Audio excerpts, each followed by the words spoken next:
Welcome to the deep dive. Have you ever stopped to think why some leaders just seem to have this, I don't know, magnetic quality? They inspire people, get amazing results. While others just struggle, right? Even if they're smart or really driven. Exactly. It's this paradox. And today we're doing a deep dive into two, well, fundamental forces that really shape a leader's success: ego and communication.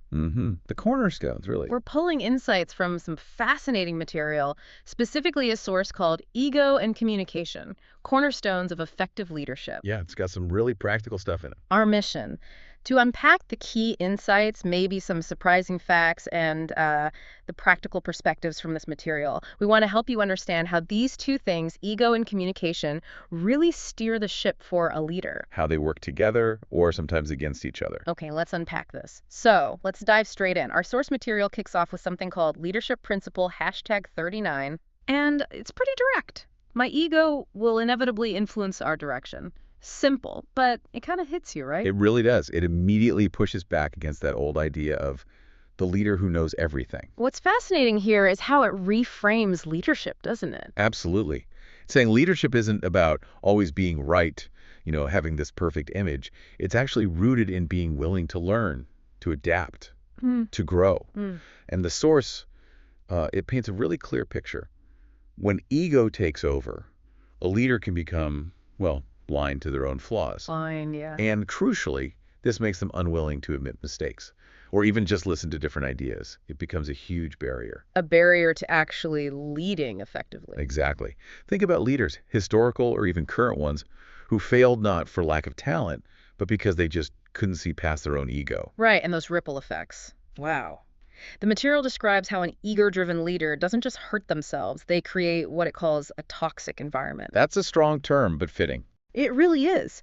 And in that kind of place, team members feel undervalued and untrusted. Think about how damaging that is. Oh, completely. It kills morale, kills collaboration. People just shut down. Innovation goes out the window because nobody feels safe enough to, stick their neck out or suggest something different. Yeah, absolutely. And if we connect this to the bigger picture, the why behind it is important. What drives that? Well, the source suggests these leaders aren't usually driven by a genuine wish to serve or empower people.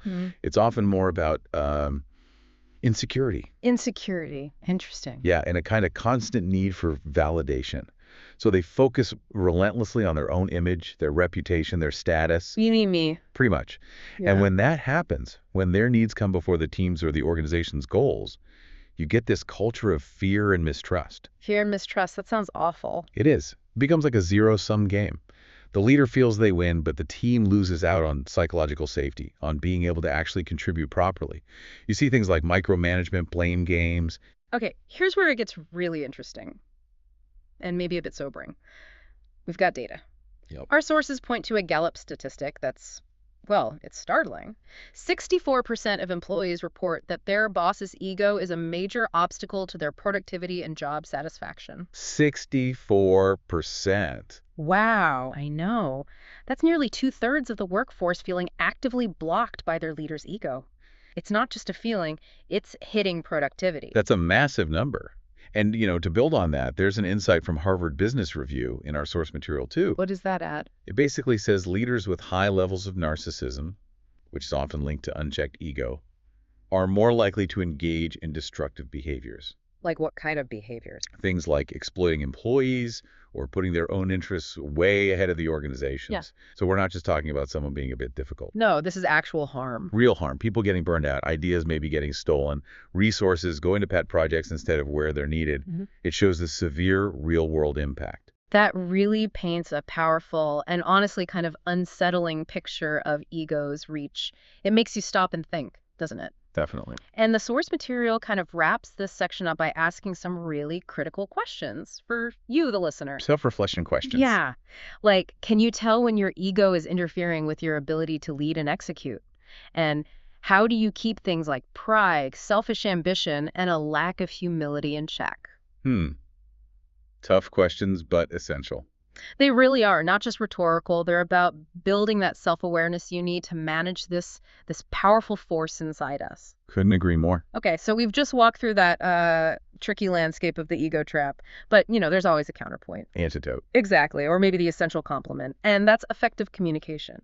Which brings us to leadership principle #29. Another key one. It states, quite elegantly, I think, communication is the key that opens the door to relational equity. So, okay, relational equity. What does that actually mean in practice? Well, relational equity. Think of it like a bank account for relationships.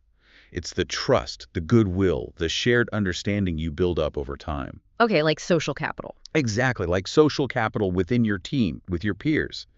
And the sources explain that when we really commit to open, honest communication, The effective kind. right, the effective kind, we're directly building that trust. We're fostering collaboration, creating a real sense of belonging. So every clear conversation, every time you really listen, it's like a deposit. Precisely.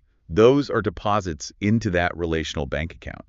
It's what lets a team actually function smoothly, especially through tough times, because that foundation of trust is there. And this isn't just about, everyone feeling good. There's a real business impact here. Oh, absolutely. It's measurable. The Harvard Business Review finding, again, from our material, it's quite compelling. Companies with effective communication are 50% more likely to have lower employee turnover rates.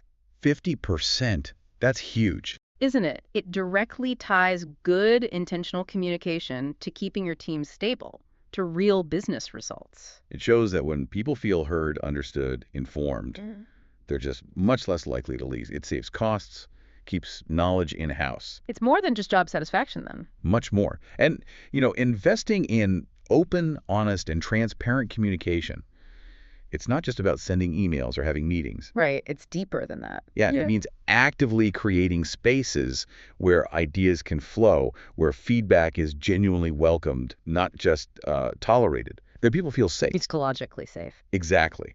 The source material really stresses the active parts.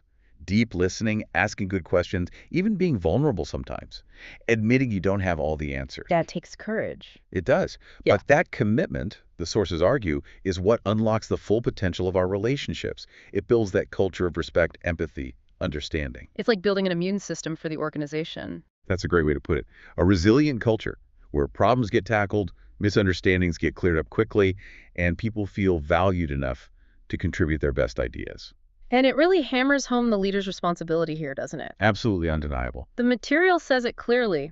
As leaders, it's our responsibility to prioritize communication and nurture the connections.